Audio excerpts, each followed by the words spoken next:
इस news channel पर जो भी वक्ता ने कहा वो उसकी अपनी राय है, जिसकी पुष्टि नेशन न्यूज इंडिया नहीं करता। धन्यवाद। आज हम व्हाइट हाउस नई दिल्ली के अंदर जिस तरीके से आज देश के अंदर बहुत बड़े पैमाने पे गर्मा गर्मी चल रही है और जिस देश को उन्नति पानी थी, जिस धम्म को लेकर आज जो धम्म भारत के अंदर पैदा हुआ और भारत से ही लुप्त होता जा रहा है और विदेशों के अंदर उस धम्म को मानकर बड़े पैमाने पर तरक्की की जा रही है। हमारे बीच में डॉक्टर प्रदीप जगत जो एक समाज सेवी हैं और उन्होंने बुद्धिस्ट पे बहुत बड़े पैमाने पर काम किया है। सर, आपका नेशन न्यूज इंडिया चैनल में आपका स्वागत है। सर, जिस तरीके से यहाँ पर सभी धर्मों के अपने एक पर्सनल लॉ हैं, हम सीधी बात करें, हिंदुओं का पर्सनल लॉ है, मुसलमानों का पर्सनल लॉ है, क्रिश्चियनों का अपना पर्सनल लॉ है, तो सर ये बौद्धिस्टों का अपना पर्सनल लॉ क्यों नहीं है, जबकि बौद्ध धर्म भारत से ही पैदा हुआ? और आप अपना पूरा इंट्रोडक्शन देके इस सवाल का जवाब दें। मैं professor doctor Pradeep Jagtap, federation of Ambedkar and Buddhist organisation UK London का चीफ कोऑर्डिनेटर हूँ। United Buddhist and Ambedkar foundation जो अपनी इंडिया की है उसका भी प्रेसिडेंट हूँ। तो बाबा साहब के मिशन को आगे बढ़ाने के लिए हर एक इंसान काम कर रहा है। आज बाबा साहब के जो संविधान की 75वीं वर्षगांठ पर आप लोगों ने मुझे ये मौका दिया, इसलिए मैं आप सबका तहे दिल से स्वागत करता हूँ, धन्यवाद करता हूँ।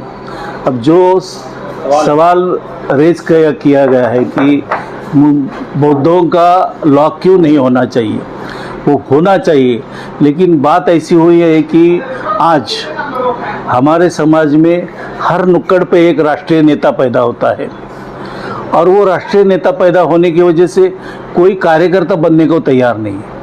बाबा साहब ने जो विचारधारा दिए है हमें समता और एक संग रहने की, हम लोग एक संग नहीं रहते और इसी की वजह से हम लोग दूर दूर जा रहे और इसके लिए हमें तोड़ रहे लोग।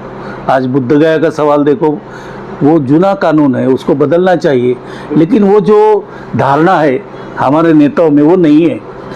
वो चुन के आने के बाद उन्होंने उस बारे में संसद में या अपने विधिमंडल में जहाँ भी हो आवाज़ उठानी चाहिए, तो उतनी ताकत से वो आवाज़ नहीं उठा पाते।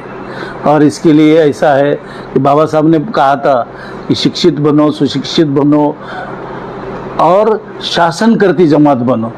हम लोग भाषण करती जमात पैदा हो गए और ये सबसे बड़ा दुख की बात है। हमने भाषण कम करके असल सही मायने में अगर हम लोग उस पर गौर करेंगे जी, तो हमारे लिए भी लॉ बन सकता है।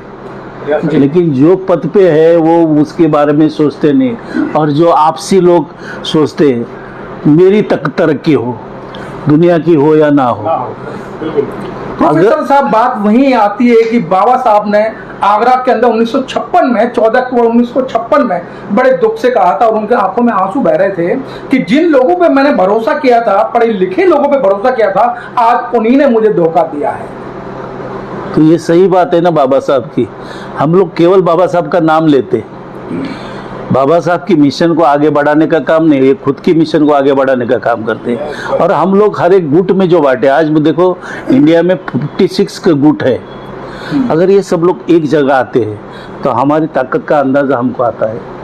अब मैंने यहाँ देखा रेलवे में कल अशोक कुमार जी का मैंने देखा, हमारे लोहिया साहब है, खोया साहब है, इनका इतना बड़ा संगठन। I am very proud of this people because what ever they have gain it is marvellous. क्योंकि आज मैं आपको बोलता हूँ बाबा साहब की विचारधारा को ये सब लोग आत्मसात कर रहे हैं। बाकी लोग गुट में जाति में बांटे जा रहे हैं। सर, मैं आपका भी धन्यवाद करता हूँ कि आपने आगरा की बात कही।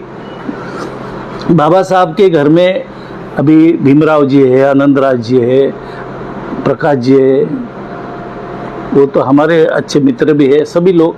लेकिन समाज को आगे लेने के लिए जिस तरह से हम लोगों ने काम करना चाहिए वो काम नहीं हो रहा है। सर जी, एक सवाल है कि बाबा साहब को सब मानते हैं जी, सब मानते जानते हैं आप, लेकिन बाबा साहब की कोई नहीं मान रहा है।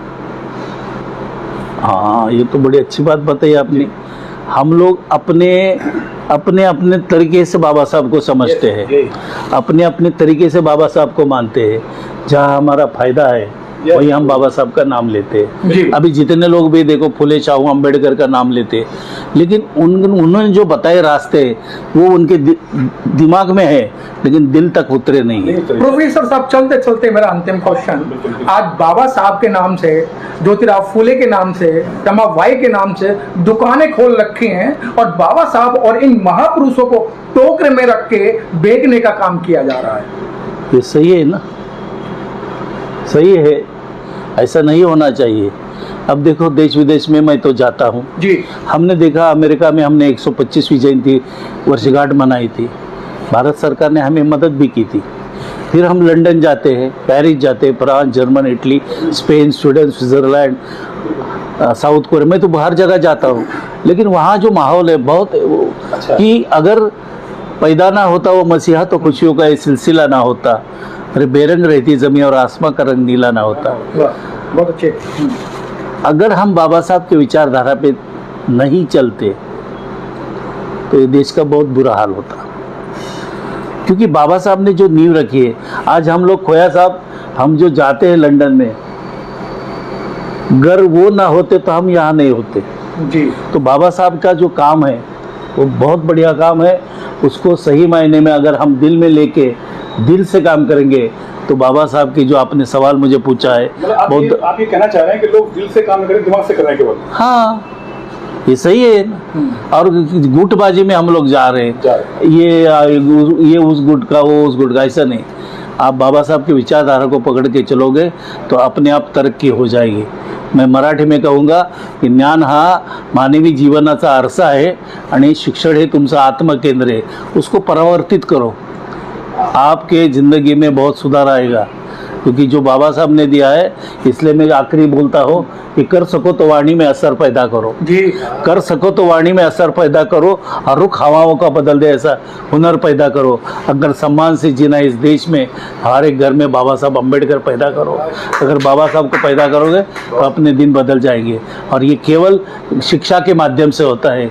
अगर शिक्षा नहीं होती, आज देखो हर समाज के लोग बाबा साहब के विचारधारा से चल रहे, लेकिन कुछ लोग ऐसे हैं जो बाबा साहब का नाम लेते हैं, कटोरे में बाबा नहीं चलते। वो आप थे प्रोफेसर, बहुत अच्छी बात बताई और बहुत हमको बहुत अच्छे बड़े पैमाने पे फॉलो करते हैं और लोगों तक अपनी बातें पहुंचाने का काम करते हैं। और एक बात बहुत अच्छी कही है, सभी पढ़े लिखे लोग इसी बात को कहते हैं, अगर एक बात अगर आप जम जाएं तो आपकी तरक्की कोई रोक नहीं सकता। जिस तरीके से महापुरुषों ने कहा था, शिक्षा वो शेरनी का दूध है, जो पिएगा वही दहाड़ेगा। और जब आप उस शिक्षा को नहीं लेंगे तो आप पे अत्याचार भी होगा, आप पे बलात्कार भी होंगे, आपका शोषण भी होगा। लेकिन आपको बाबा साहब को पढ़ना बहुत जरूरी है। कैमरामैन जयराम के साथ मनोज पिप्पल, दिल्ली से।